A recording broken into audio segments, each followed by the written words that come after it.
Historic Cliff Lift was officially reopened today following a £650,000 refurbishment. The 98-year-old lift is one of only 26 in the country, will make it easier for people to travel between the seafront and the Clifftown Conservation Area. It needed major structural work to replace corroded steel sections. Restorers say they've stayed true to the 1912 style while meeting 21st century safety standards. A collection of books once owned by a famous naturalist from Norfolk is being put up for auction. More than 2,000 books belonging to Ted Ellis will go under the hammer in Elsham on Thursday.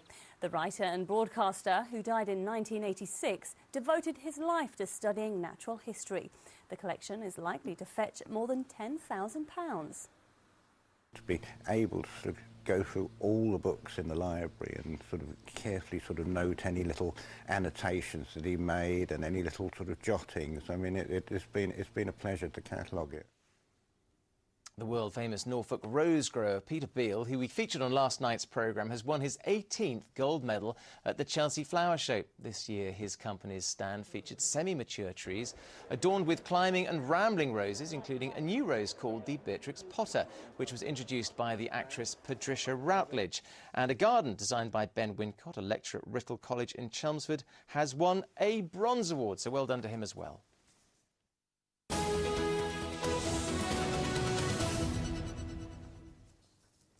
Now, all this week, we're remembering the Dunkirk evacuation as the 70th anniversary approaches this Thursday. Thousands of Allied troops may have been rescued, but for one battalion, there was to be no escape. Away from the beaches at Dunkirk, 100 or so soldiers from the Royal Norfolk Regiment were fighting a valiant rearguard action in the village of Paradis. They surrendered after running out of ammunition, only to be shot dead by the SS.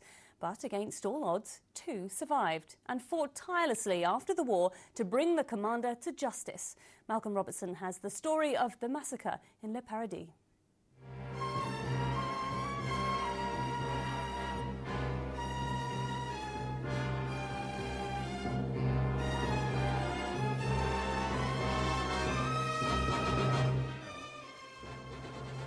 Each and every day a simple act of remembrance.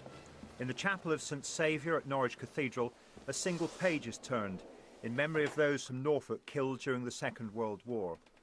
With a focus on the remarkable rescue of British troops from the beaches at Dunkirk in 1940, those days in late May also resonate for a much more sinister reason: the slaughter of almost 100 soldiers from the Royal Norfolk Regiment who were in the process of surrendering to a German unit 40 miles south of Dunkirk. To each and all the vergers here at the cathedral who do this job on a daily basis, I think it's a poignant reminder of how much we owe to all of these people for the way we're able to live in our freedom today.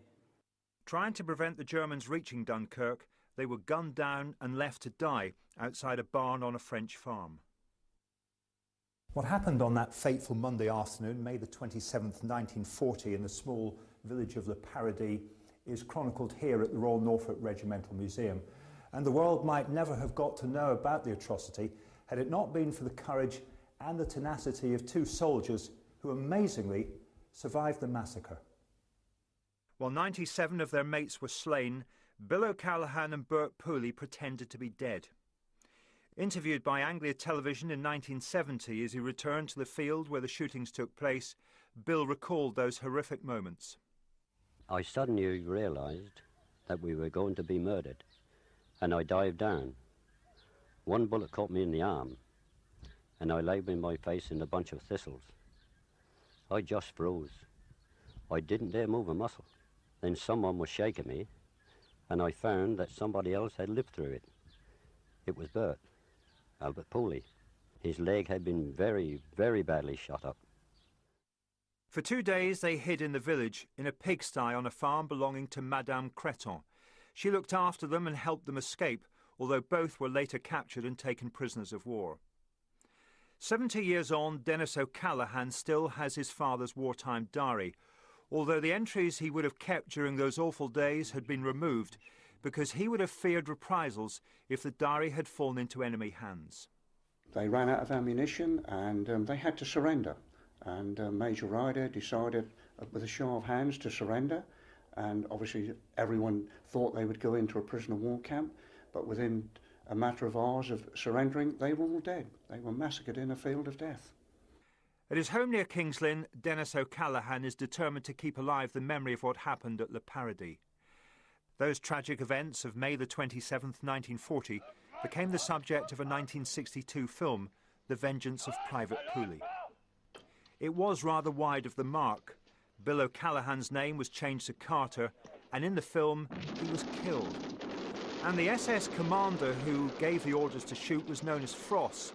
In reality, it was Fritz Knochlein, but it was assumed the name was altered to protect his family in Germany.